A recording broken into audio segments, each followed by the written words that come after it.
मायके का मान। रसीम बहुत ही सीधे और सरल स्वभाव की थी और उसको जीवन के दांव-पेच कुछ कम समझ आते थे। रसीम को जब देखने लड़के वाले आए थे तो भी रसीम कुछ ज़्यादा बोल नहीं पाई थी। और किसी ने खूब कहा है कि शब्दों से जाहिर न करना किसी के वजूद की पहचान। हर कोई इतना कह नहीं पाता जितना महसूस करता है, और ये कहावत रसीम पर बिल्कुल सटीक बैठती थी। लड़के वालों को रसीम की सादगी बहुत पसंद आ गई और बात पक्की हो गई।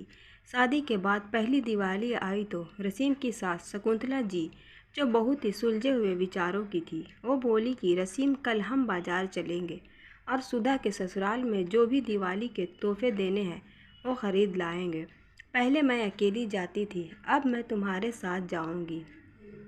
रसीम की सास गई तो वो बहुत बड़े बड़े शोरूम्स पर उसे ले गए गिफ्ट्स खरीदने के लिए और कपड़े लेने के लिए। क्योंकि रसीम मिडिल क्लास से थी तो वो कभी ऐसी जगहों पर नहीं गई थी, तो उसको बहुत अच्छा लग रहा था। सब उसकी सास की इज्जत कर रहे थे क्योंकि वो उनके यहाँ अक्सर आया जाया करती थी। जहाँ ये सब रसीम को अच्छा लग रहा था, वहीं उसका दिल बैठा जा रहा था कि उसके मायके वाले इन सब की बराबरी कैसे करेंगे, क्योंकि दिवाली के बाद भाई दूज है।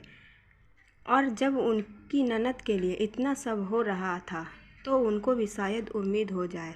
रसीम ने बातों बातों में अपने घर पर ये बात रखी तो उसकी माँ, जो कि एक विधवा थी, उन्होंने अपनी चूड़ियाँ गिरवी रखकर रसीम के लिए गोल्ड बनवा दिया और दिवाली पर उसके भाई भाभी को सामान लेकर भेजा। सब ने खाना खाया। रसीम किचन में बर्तन रखने गई तो शकुंतला जी ने कुंदन, रसीम का भाई, से एक बात कही।